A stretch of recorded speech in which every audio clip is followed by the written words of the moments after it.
Cepat. Kalau malas, semoga cepat-cepat dapat. Tidak. Ya, supaya rajin. Oke. Baik anak-anak, hari ini ada sedikit berbeda nih. Hari ini kita menggunakan berbagai perangkat komputer belajarnya. Kenapa? Karena hari ini kita pelajarannya berbeda dari sebelumnya. Hari ini kita akan coba belajar tentang coding dan kecerdasan artifisial. Ya, siapa yang pernah mendengar coding? Tahu? Kecerdasan artifisial, kecerdasan buatan. Siapa di sini yang suka pakai TikTok? Coba angkat tangan yang pakai TikTok. Wah, semuanya kayaknya ya. Biasanya TikTok itu di bagian berandanya itu suka muncul preferensi atau tontonan yang sering kalian tonton. Kalau yang suka nonton olahraga, pasti dia di berandanya muncul olahraga semua. Yang suka joget-joget, ada yang suka joget-joget, yang gel-gel, itu biasanya akan muncul. Jadi pencarian di TikTok itu disesuaikan dengan kebiasaan kamu mencari di TikTok. Kenapa kok bisa seperti itu? TikTok secanggih apa? TikTok, Facebook, Instagram dan lain-lain. Karena mereka menyesuaikan dengan kebiasaan kamu. Tuh. Contoh lainnya, apalagi Pak, kecerdasan buatan. Kurang semangat nih, coba kita tepuk semangat dulu yuk. Tepuk semangat.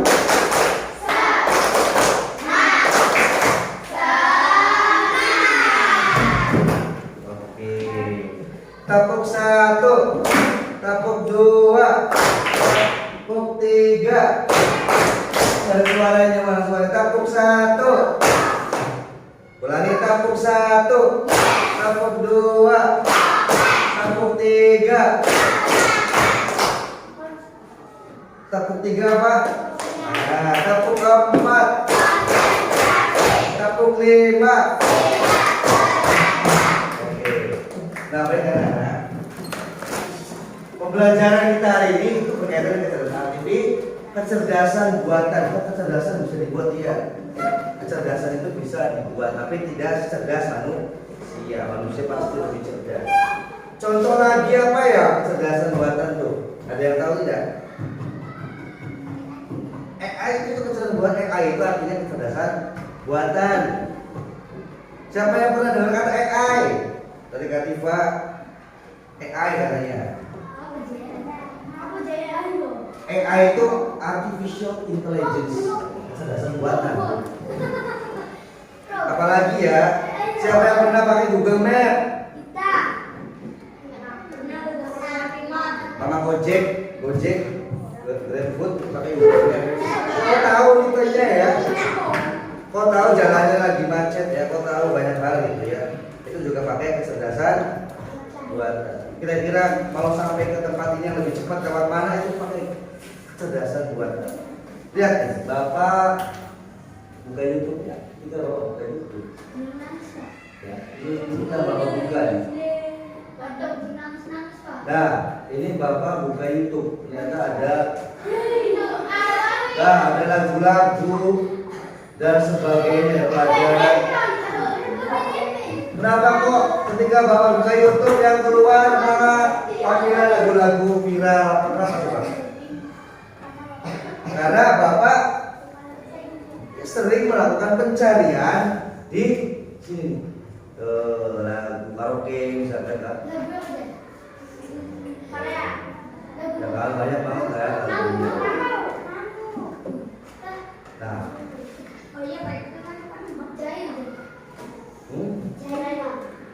Nah, sebelum kalian mengenal AI, ada baiknya kalian mengenal dulu apa itu berpikir komputasional. Ya, pengenalan computational thinking. Hai teman kece, coba tebak apa artinya computational thinking atau berpikir komputasional? Adakah yang bermata jeli dan melihat ke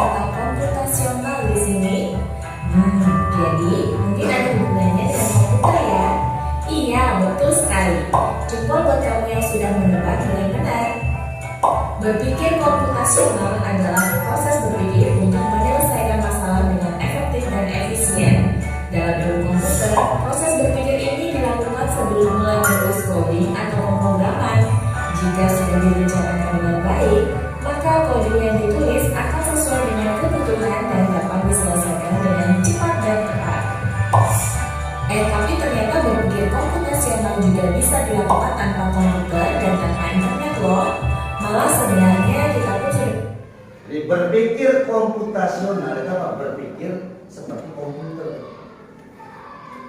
Ya, berpikir seperti komputer. Tapi tidak selalu menggunakan komputer. Kita itu sering melakukan itu tanpa kita sadari. Jadi perhatikan lagi, kita lanjutkan. Menerapkannya dalam kehidupan sehari-hari, mulai dari menggosok gigi, mencatat ringkasan pelajaran, hingga menyiapkan tas untuk sekolah besok. Wah, kalau kita sudah bisa menerapkannya setiap hari, berarti kita semua sudah mahir dong. Belum tentu. Contoh-contoh tadi kan menerapkan berpikir komputasional pada masalah yang sederhana. Masih banyak nih masalah yang lebih kompleks, seperti misalnya mengatur keuangan bulanan, apa yang harus dilakukan kalau kamu tersisa di tempat baru, hingga memilih jurusan dan karir. Lalu yang lebih penting lagi, ketika kamu dewasa nanti, kamu akan menghadapi era industri 4 dan bahkan 5. Di sini kamu perlu kecakapan untuk memanfaatkan dunia digital, mulai dari mencari dan memilah informasi yang kamu perlukan, hingga menggunakan informasi itu untuk membuat keputusan penting dalam hidupmu. Menghadapi masalah kompleks kehidupan masa sekarang dan masa depan ini mirip seperti merencanakan coding yang sudah dibahas sebelumnya. Kuncinya adalah memahami masalah dengan tuntas dan mencari cara menyelesaikan yang efektif dan efisien. Nah, kalau begitu, bagaimana agar kita bisa berpikir komputasional? Sekarang kita bahas ya 4 landasan dari berpikir komputasional. Yang pertama, dekomposisi. Dekomposisi artinya membagi masalah kompleks ke bagian yang lebih kecil agar mudah diselesaikan. Misalnya kamu ditunjuk jadi ketua panitia lomba 17-an, maka untuk memudahkan pelaksanaan, kamu bisa menunjuk panitia bagian acara, konsumsi, publikasi, keamanan, dan lainnya. Oke. Pertama apa tadi? Dekomposisi. Dekomposisi itu artinya membuat masalah yang kompleks menjadi bagian-bagian yang lebih kecil. Contoh di kelas nih. Di kelas kalau nggak ada pengurusnya gimana coba? Ribet, nggak ada jadwal piket, tidak ada jadwal pelajaran, tidak ada pengurusnya, tidak ada KM-nya, tidak ada sekretaris, tidak ada bendaharanya. Kira-kira kegiatan di kelas berjalan tidak? Tidak. Kelasnya akan jadi apa? Kotor, kegiatan-kegiatan apapun ya tidak akan terlaksana. Makanya ketika ada permasalahan di kelas dibagi menjadi masalah-masalah yang kecil. Dibagi, ada yang menjadi ketua kelas untuk memimpin teman-temannya, ada yang menjadi sekretaris dalam tugasnya masing-masing, ada yang di bendahara, ada yang jadi seksi-seksi, ada yang menjadi regu piket, kemudian bapak juga menulis jadwal pelajaran dan sebagainya. Supaya apa? Supaya masalah-masalah di kelas ini dapat teratasi. Yang kedua, pengenalan pola. Artinya mencari kesamaan dan pola di antara bagian-bagian masalah kompleks yang sudah dipecah. Misalnya, kamu hendak melipat dan menyimpan jemuran di rumah, maka kamu perlu bisa mengenali jemuran menjadi ayah, ibu, kamu, adik, dan milik bersama seperti spray, handuk, dan lainnya. Ini karena jemuran-jemuran itu perlu disimpan di tempat yang berbeda. Yang ketiga, Tadi yang kedua apa? Pengenalan pola. Jadi kalau kalian bisa memilah-milah bagian-bagian masalah menjadi bagian-bagian yang kecil, kalian nanti akan dihadapkan apa? Mampu mengenalkan atau mampu membedakan pola-pola. Di kehidupan sehari-hari sudah kalian lakukan. Contoh, siapa di sini yang tadi kan contohnya apa? Mengangkat jemuran pakaian. Siapa di sini yang suka mengangkat jemuran pakaian? Ya. Ketika kalian mengangkat jemuran, pakaiannya pasti dipilah-pilah. Mana yang daleman, maaf ya, mana yang daleman punya kamu, mana yang pakaian anak, mana pakaian yang dewasa, mana yang daster, mana yang kaos dalam. Suka dipisah-pisah nggak? Atau dibuang-buang atau dimari? Ya, atau laki-laki juga harus ini ya. Nanti suatu saat nanti laki-laki itu harus berperan dalam membantu urusan rumah tangga, tidak harus perempuan. Apa contohnya apa ya tadi? Yang celana dalam dilipat, ditaruh di bagian yang sebelah dalam semua rapi kan. Terus yang kaos dalam itu ditaruh ditumpuk-tumpuk. Tidak semuanya dijadikan satu. Kalau dijadikan satu gimana? Susah nanti. Ketika hari Senin, ya ketika hari Senin Tasya mau sekolah pagi-pagi bajunya nggak ketemu. Karena apa? Karena tidak melakukan pengenalan pola atau memilah-milah pola. Paham nggak? Sedang bingung baru mana di baju saya ini. Oh bajunya, ternyata bajunya belum dicuci. Atau Apple pagi-pagi harus berangkat sekolah, ya kan sepatunya nggak tahu kemana, kaos kakinya nggak tahu kemana. Karena kaos kakinya biasanya yang sering lupa itu kaos kaki, bener nggak? Suka ribut nggak kalian kalau pagi nyari kaos kaki? Pernah nggak? Kalau pernah, lakukan ini nih, pengenalan pola, dipilah-pilah. Yang kaos kaki digulung taruh di depan kaos kaki, biar rapi. Di sini siapa yang suka mainan? Yang laki-laki nih pasti suka mainan. Yang mobil-mobilan, yang main dinosaurus, mainan hewan, mainan layangan apa, pasti dikumpulin kan? Mainannya, yang mobil-mobil sendiri, ya enggak? Dan seterusnya. Apalagi Pak pengenalan pola. Apalagi kira-kira pengenalan pola dalam kehidupan sehari-hari.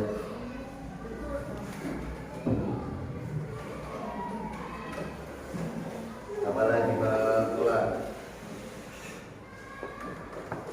Kalian berangkat sekolah sampai ke sini pasti punya pola yang sama setiap hari. Bangun tidur, sholat, gosok gigi, mandi, dan seterusnya seperti itu kan. Itu pola yang sama. Nah, kalian sebenarnya sudah melakukan itu. Nah, kita lanjutkan. Yang ketiga, abstraksi.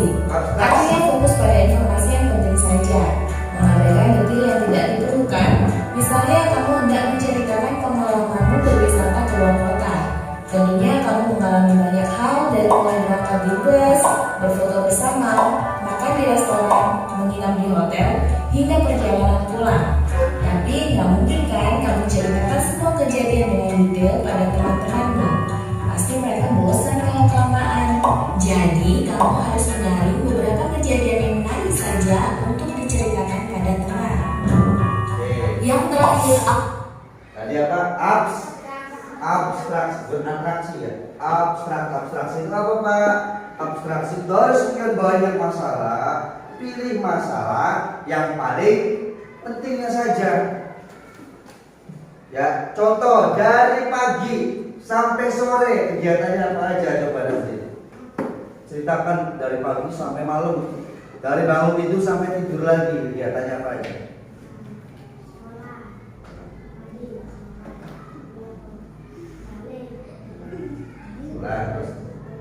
Sholat, main, terus sekolah madrasah, lagi,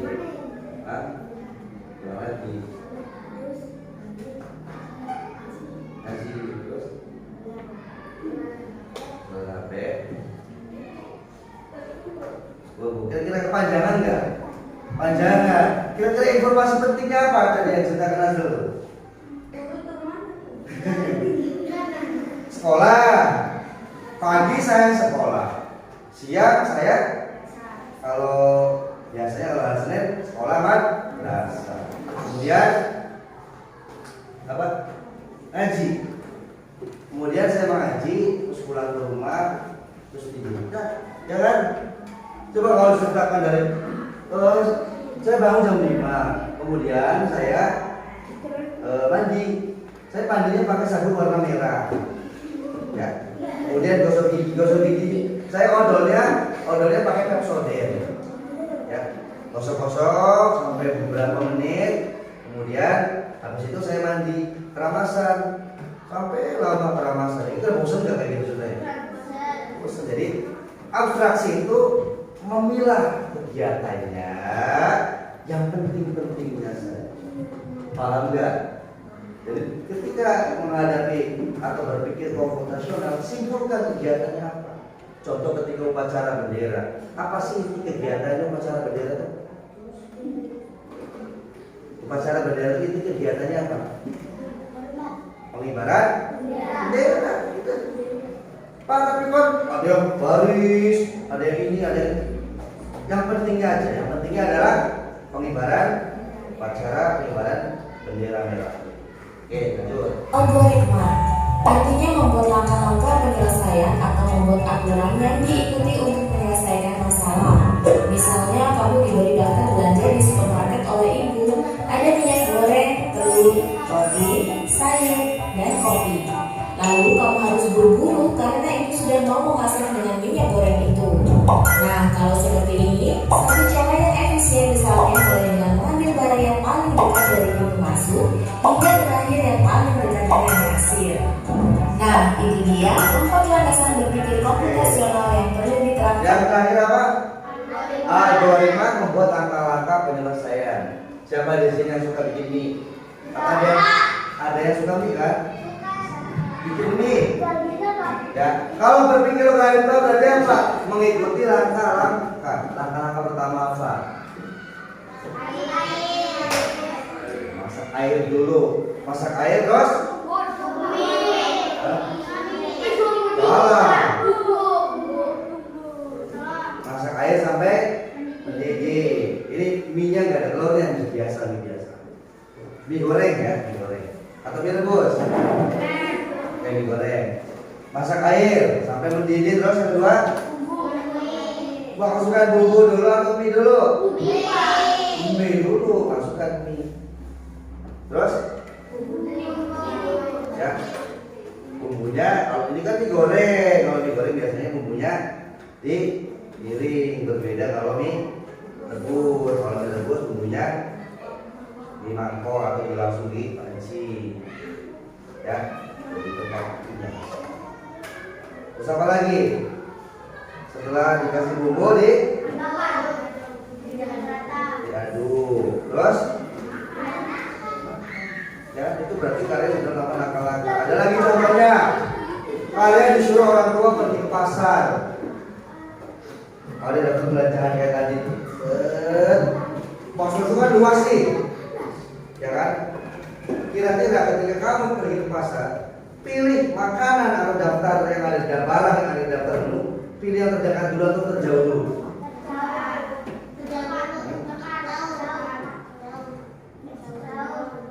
Nih pintu masuk nih. Jadi pasar itu pintunya biasanya ada dua kan, pintu depan dan pintu belakang. Ya enggak? Kamu pengen beli sesuatu, banyak perbelanjaan yang lebaran. Ya. Kira-kira ketika kamu masuk ke pasar, pertama yang kamu beli sesuai urutan 1, 2, 3, 4, 5 sampai sekian, atau dipilih-pilih mana yang paling dekat. Yang paling dekat dulu kan. Kalau kamu ikuti sesuai aturan 1, 2, 1 tepung, yang ibu tulisnya nih, yang ibu kamu tulis 1 tepung, 2 minyak, 3 telur, 4 misalkan pakaian sebelah sana tuh. Tepungnya di sini saja kamu kesana dulu pakaian dulu, ya kan? Pasti tidak mengikuti ini. Apa yang diikuti? Yang terdekat dulu. Kamu bawa pulpen, kasih dulu yang dekat. Kalau sudah apa? Cek di speaker. Udah nih, ada lagi yang dekat ya. Sambil kamu selesai, akhirnya kamu ke pintu belakang. Ketika di pintu belakang kamu pulang, barang-barang sudah terbeli semua. Kalau kamu dari belakang dulu, repot, ya kan? Maka cari barang-barang yang terdekat. Sama seperti tadi. Ketika masuk ke minimarket, cari barang yang terdekat dulu. Jangan di belakang. Apa ini pembukuannya? Oke. Untuk memecahkan masalah yang kompleks. Lalu berikutnya, apakah ada cara untuk mengasah kemampuan berpikir komputasional? Tentu ada. Selain bisa coba kamu terapkan ke masalah sehari-harimu, kamu bisa juga latihan soal untuk mengasahnya. Misalnya, gurumu akan memberikan soal-soal computational thinking di mata pelajaran matematika, bahasa Indonesia, dan IPAS dalam kurikulum mereka. Selain itu, kamu bisa ikut tantangan bebas Indonesia juga. Yuk coba simak satu contoh soal computational thinking. Dan Dalam bis studi wisata, ada 3 kelompok anak yang akan diantarkan ke 3 tujuan berbeda. Bis berhenti pertama di restoran, lalu hotel, dan terakhir di museum. Hanya ada 1 tempat penyimpanan koper di samping bis, yang hanya bisa dibuka dari 1 pintu. Sopir bis ingin mengatur koper-koper penumpang hingga mudah dikeluarkan. Bantu supir bis menentukan urutan memasukkan koper-koper itu ke dalam tempat penyimpanan. Coba. Dalam studi kasusnya adalah bus studi wisata, ada 3 kelompok anak yang akan diantarkan ke 3 tempat tujuan yang berbeda-beda.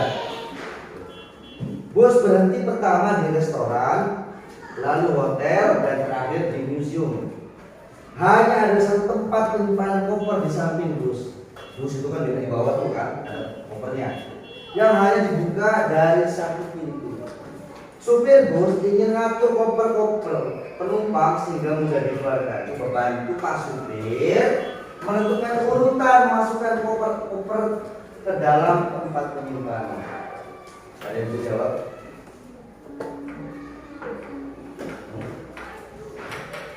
Pertanyaannya, koper kelompok anak yang mana yang dimasukkan terakhir?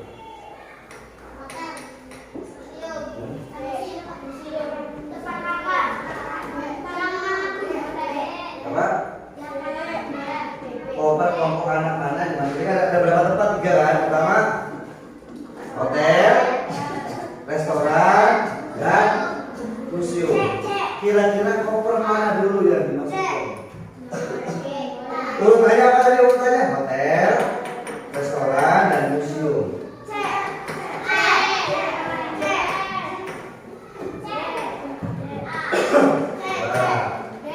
Mana yang dimasukkan terakhir?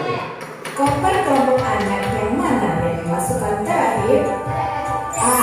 Anak yang ingin pergi ke museum. B. Anak yang ingin pergi ke restoran. C. Anak yang ingin pergi ke hotel. Atau D. Yang mana pun boleh. Soal ini diadaptasi dari challenge.bebas.org. Kalau kamu tahu, coba ya dijawab di kolom komentar. Kejar cita, kejar ilmu, raih cita.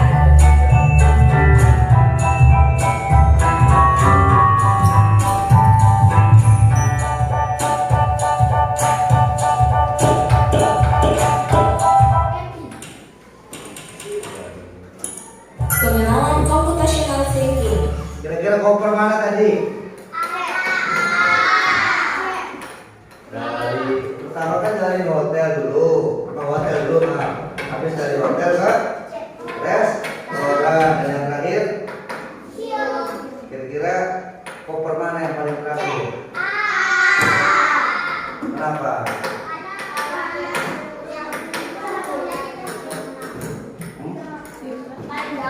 Yang paling terakhir itu yang mana kopernya? Museum, restoran, atau hotel? Iya, museum yang terakhir. Jadi susun sama Pak Supir dulu. Yang pertama hotel dulu, karena yang pertama dulu itu yang ke hotel. Yang kedua restoran. Yang ketiga, coba kalau dibalik gimana? Ribet nanti Pak Supirnya harus angkat lagi, ya kan? Bongkar lagi, seperti itu.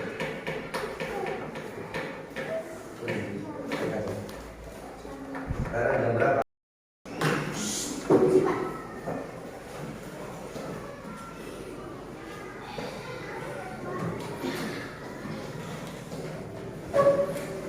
Anak-anak, setelah tadi menonton video tentang berpikir komputasional, bertanya ada berapa dimensinya? Ada 4. Yang pertama, dekomposisi, memilah masalah-masalah yang kompleks. Kompleks itu apa? Yang luas atau yang banyak menjadi masalah-masalah yang lebih kecil. Yang kedua, pengenalan pola detail. Itu adalah memilah-milah pola-pola yang sama. Yang ketiga, abstraksi. Apa itu abstraksi itu? Apa? Apa itu abstraksi itu?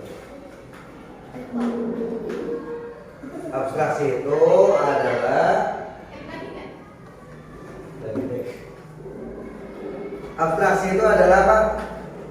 Meringkas atau memilih masalah yang paling penting dari sekian banyak masalah. Dan yang keempat terakhir adalah algoritma. Oke.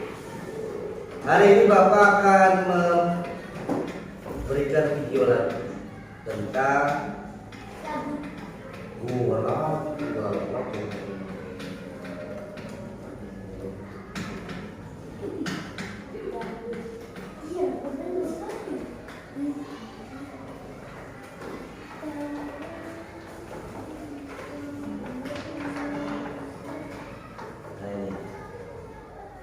ada upacara bendera. Ada tayangan upacara bendera.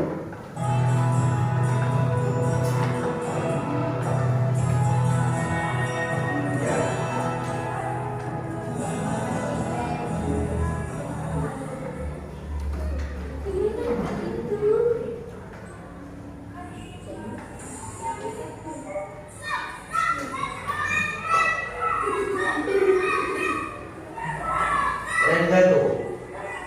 Tegas.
Bapak gak akan terlama ya karena ini durasinya lebih dari 2 menit.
Muridnya sedikit sama dalam hati kita masing-masing, mengheningkan kita baik.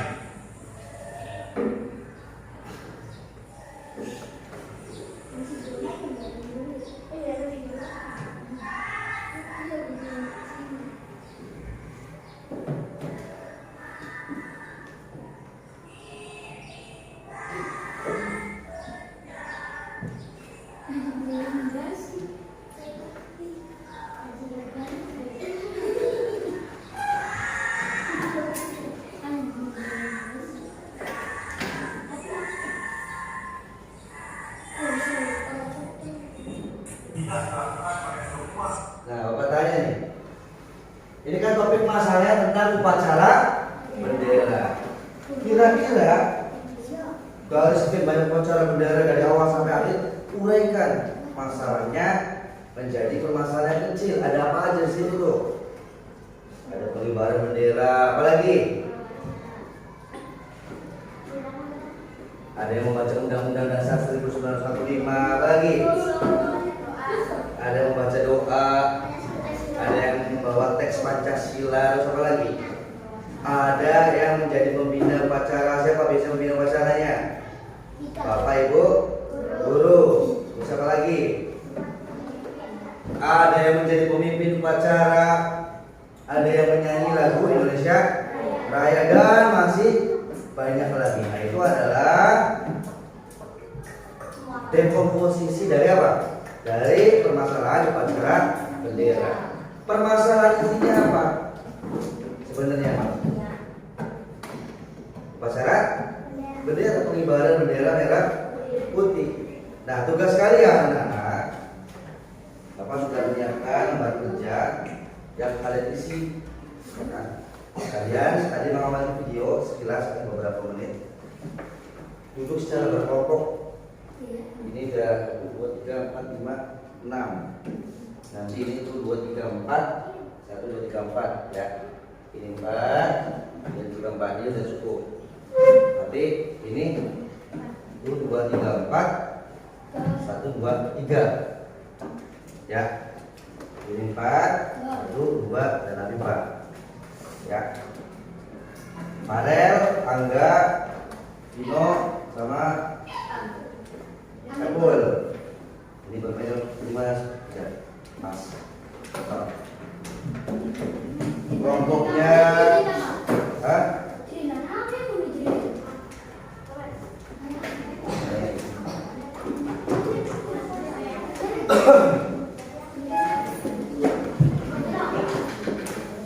Nama kelompoknya sudah ada tulisan oleh kelompok untuk nama kelompok. Bapak tentukan kelompoknya, urutan angka saja ya. Ini 1, 2, 3, 4, dan 5. Kau silakan berkelompok. Anggotanya tulis. Anggotanya siapa saja yang ada di kelompoknya tulis. Usahakan jangan nama panggilan, nama lengkap. Kalau nggak nama lengkap, boleh misalkan Muhammad Saiful Mubarok, M Saiful Mubarok. Singkatnya sebelumnya. Kalau Muhammad, misalkan kayak Vino kepanjangan Muhammad Durafuno Renaldianto, cukup M Gerard Vino R titik.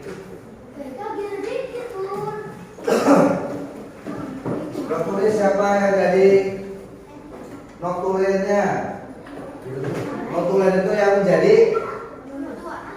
notulen nulis, yang jadi ketuanya siapa? Yang tulisannya paling rapi boleh menjadi notulen. Notulen itu yang menulis atau sekretaris. Ya, guru tulis itu notulen. Ya, dan semuanya silakan berdiskusi sesuai dengan kelompoknya masing-masing. Tidak boleh loncat-loncat kelompoknya ya. Kalau loncat-loncat, leader kelompok lain. Buka lembar. Tulis tangan.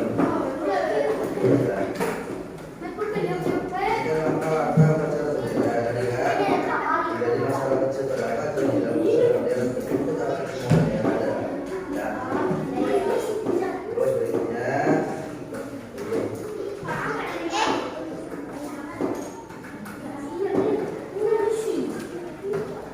Sip 3 pakai D. Sip 3.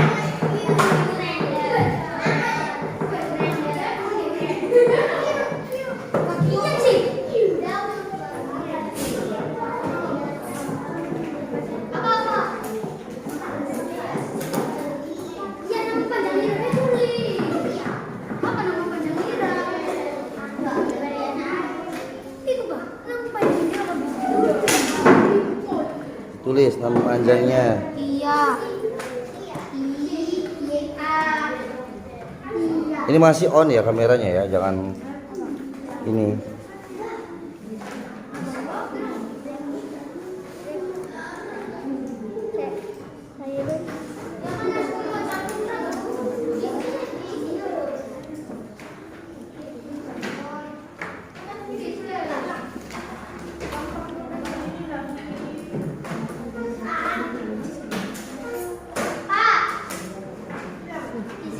Di lembaga pertama itu dekomposisi, itu kalian pilah masalahnya menjadi masalah yang lebih kecil. Ya. Di dalam upacara bendera itu pilah masalahnya menjadi lebih kecil. Yang menjadi lebih sederhana atau lebih kecil.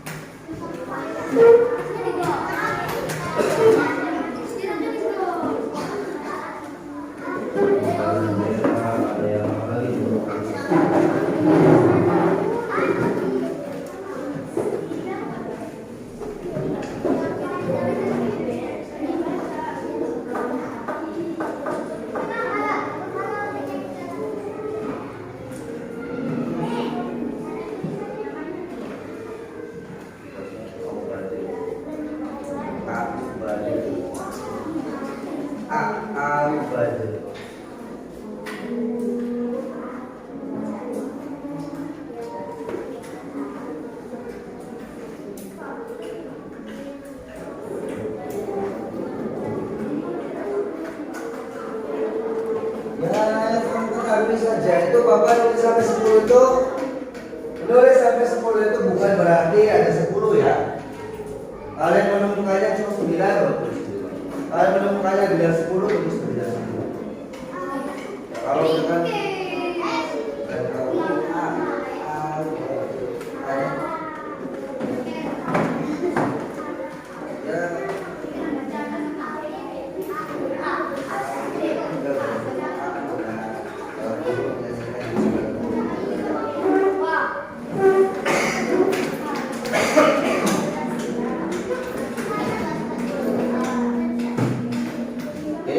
soalnya soal tentang permasalahan. Kalian belum Bapak suruh untuk membuat coding. Akan buat coding dulu.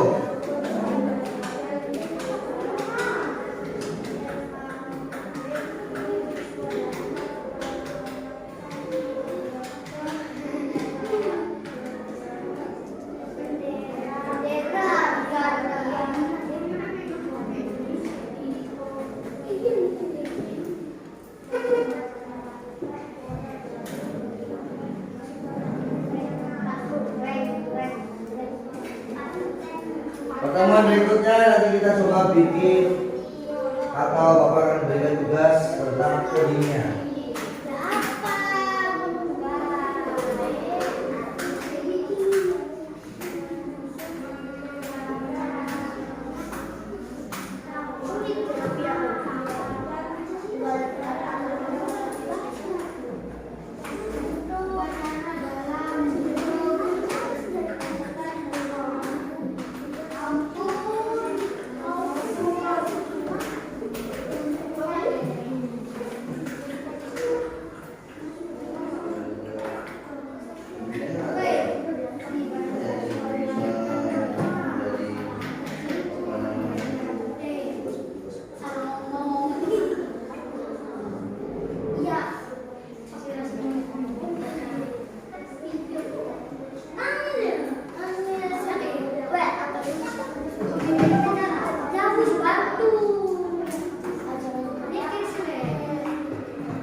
Jadi dengan menguraikan kegiatan-kegiatan nanti akan mempermudah pelaksanaan upacara bendera. Kalau upacara bendera bagi-bagi perannya gimana coba?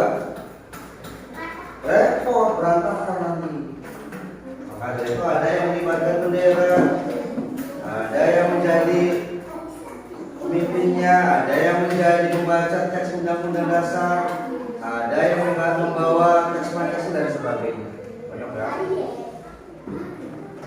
Ya, membuat upacara itu menjadi tertib, hikmat.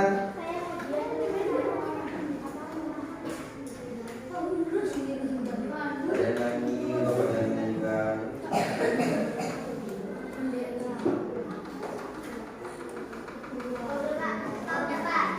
Baliknya ada lagi, banyak dapat kembali. Nah itu komposisi. Berikutnya setelah ada komposisi apa? Pengenalan pola atau pattern recognition bahasa Indonesia. Lihat contohnya. ada persamaan dan perbedaan pola setiap minggunya kalau kalian melaksanakan upacara bendera. Persamaannya apa? Diikuti oleh semua siswa dan guru. Di situ ada perbedaannya. Perbedaannya apa? Petugasnya berbeda-beda setiap minggu bergiliran, setiap kelas 4, 5 atau 6. Kira-kira persamaannya apa tiap minggu tuh? Memakai baju apa, pakai bebas. Ya kira-kira sama.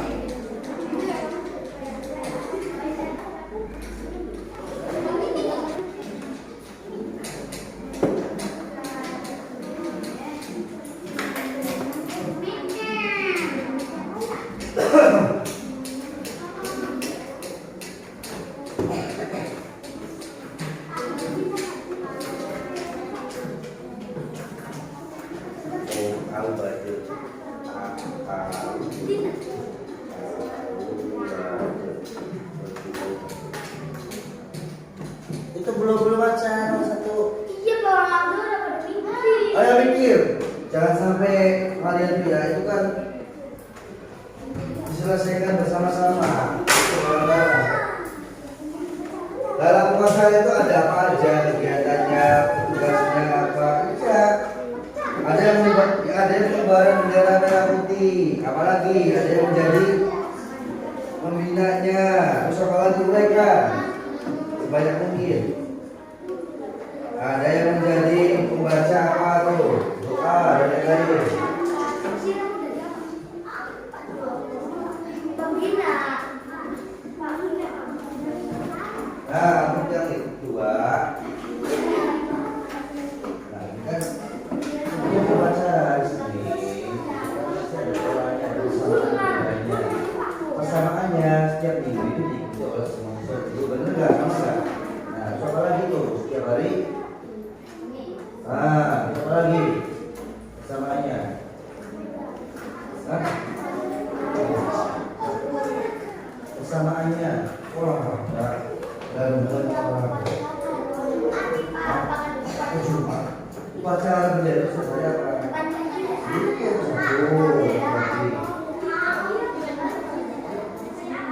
Ini dilaksanakan setiap hari.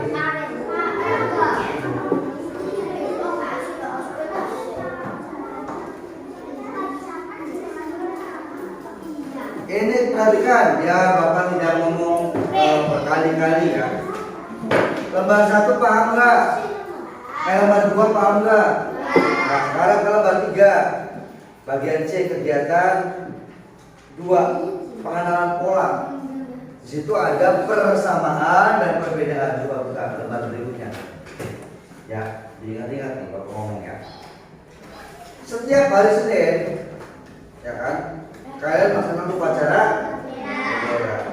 Setiap minggunya pasti ada persamaan dan ada perbedaan. Persamaannya apa? Diikuti oleh semua guru dan semua siswa. Persamaannya, benar nggak? Setiap minggu pasti diikuti oleh semua siswa dan semua guru. Apalagi selain itu? Dari pakaiannya, dari harinya dan sebagainya, cari persamaannya yang sama.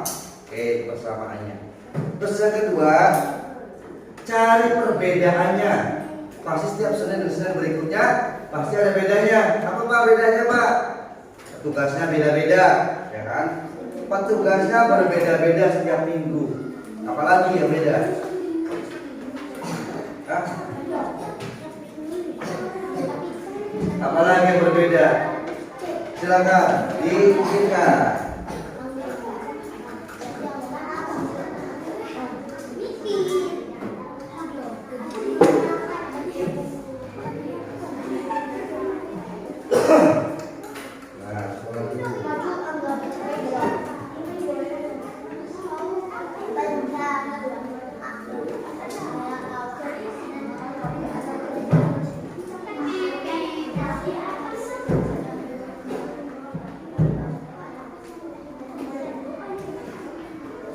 Enggak.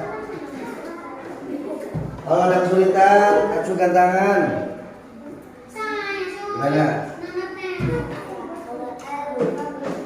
Ya.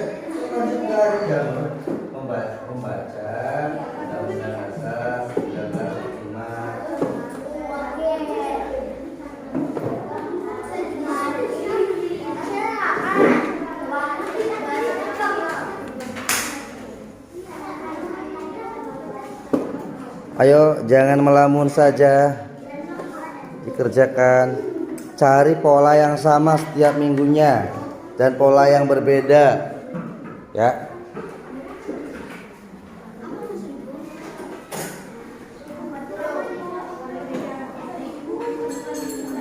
Daripada di sini, mending di sini aja, kan beda. Jangan pakai atau nambah-nambah kerjaan nanti kalau ada itu.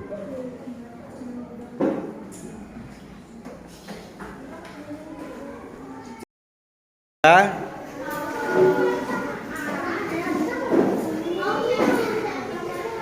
Ini sudah hampir selesai. Nah, di bawahnya itu ada refleksi, ya. Refleksi tulis oleh kamu.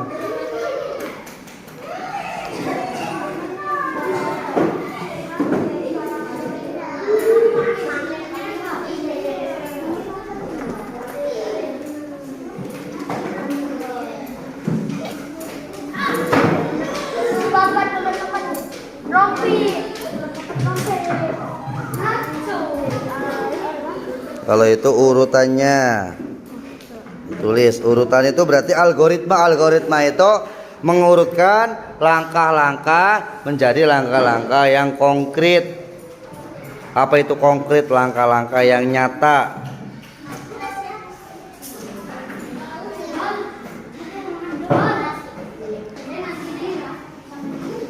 Abstraksi itu memilah bagian-bagian pentingnya saja. Kira-kira kegiatan upacara bendera dari banyak masalah-masalah tadi, apa sih yang paling penting dalam upacara bendera? Algoritma tuh Kak. Abstraksi. Kalau algoritma urutannya.